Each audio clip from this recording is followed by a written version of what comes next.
So what's up, Jeff nga pala from Cornerstone, and ngayon kasama ko si Mon. Yes, And meron tayong bagong segment kung saan mag-invite tayo ng mga influencers, micro-influencers, personalities, o kaya kung creator ka, may chance ka dito na ma-invite namin.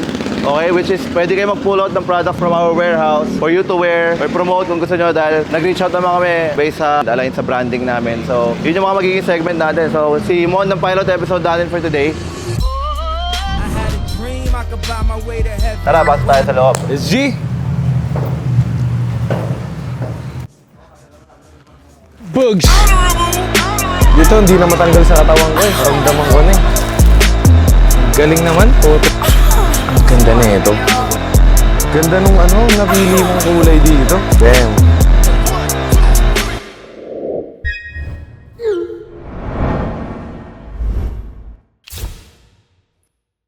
Napadala ko si Dogs dati ng Cornerstone. Nagustuhan niya ng sobra. Lagi niyang suot. Naging magkaibigan kami sa nagka-work kami sa isang esports company. Sabi na, tol, gawa rin akong brand to. Pinag-isipan namin yung pangalan. Dinaloy niya na rin, no? Ganda niya, pag gumalo ako, mag-wave. Mag-wave yung damit. Parang susuotin ko to ngayon. Nararamdaman ko eh. Ang ganda na ito, putik na yan. Purple yung aura ko ngayon eh. Delikado. Ang laki, no? Nirelease mo na to? Yung mga yan? Oo, tagal na yan eh. Oo. 1 year ago. Bago pala mag-release yung mga tao ng ganyan, no? Nag-release ka na pala. 2 years. Ito yung mga shoot crew neck. Ako na rin nag-i-style. Maganda yung crew neck. Dito, hindi na matanggal sa katawan ko eh. Naramdaman ko na eh. 2XL yung taas, XL yung ano. Naramdaman, buti tinanong mo yan ha. Kasi yun yung nasa utak ko eh. Crew neck ba o hoodie? Skirt, alam ni Bossing. Alam mo talaga may nangyayari sa brand mo pag punong-puno ang stock room. Kasi ka-restock lang namin eh. Like large siya, stripe, puweng, peng. Parang okay ako sa large. Pero ang bumibedgeta ba siya? May ganito siya. May ganun siya. Oh. Alam niya talaga. Alam niya talaga yung ginagawa niya. Yung gusto mong kulay, large. XL or 2XL? Dos ako. 100 lang ginawa na ito, no? Tandaan lang bro, limited yan, large. Bugs. Sinuot ko to sa LA eh. Umiilaw to bro pag natutuwa ng ano. Ay po, kala mo. Papalag talaga sa LA ito. Kompleta na nga pala si Bossing. Cream, nice one. Scarf. Ang galing naman. Putik naman. Na-amaze ako. Bro, bigyan kita ng decals mo. Tsaka free sticker ko sa Cornerstone, ganito. Ito, nililibre ko lang. Sa mga kadadabili ng damit. Ito sa akin to. Thank you so much, man. Drew, lagay mo rin sa motor mo. Oo, tama. Kunin mo na to? Yung huli? Palag. Last na to bro, wala na to. Ano yan, hoodie? Ay, may nakita pa? Nice. Kanina pa siya nasa mata ko eh. Ang Joker niya tignan eh, oh. Ganda. Pero walang burnout. Di ka naman burnout. Na-burnout din. Iba yung burnout, man, pag naramdaman mo. Parang kada Totoo lang. mo, parang pagod na pagod ka. Wala kang interest sa ginagawa mo bigla. Doon ko lang nalaman na burnout pala.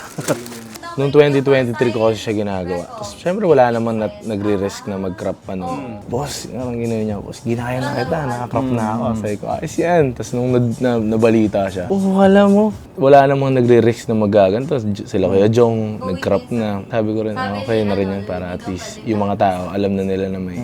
Yeah. Inspo kasi yun, noong 2019, pa kay Jaden Smith. Sabi ko po, parang papalag sa akin tong crop pa. Parang nararamdaman ko to. Eh, syempre mga tao, takot mag-take ng risk sa damitan.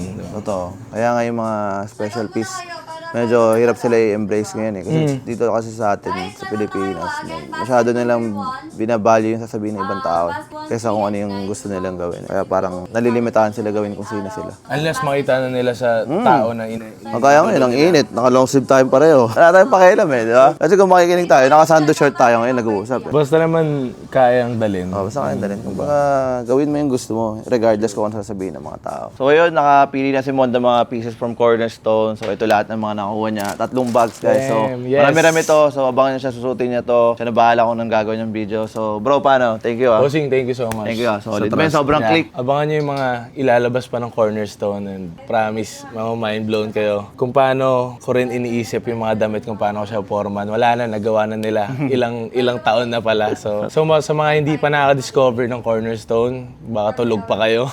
Ito na yung chance. So yun, abangan nyo rin yung mga next guest ni Bossing kung sino pa yung mga darating dito. Yun lang. Peace! I had a dream I could buy my way to heaven. When I awoke, I spent that on the net.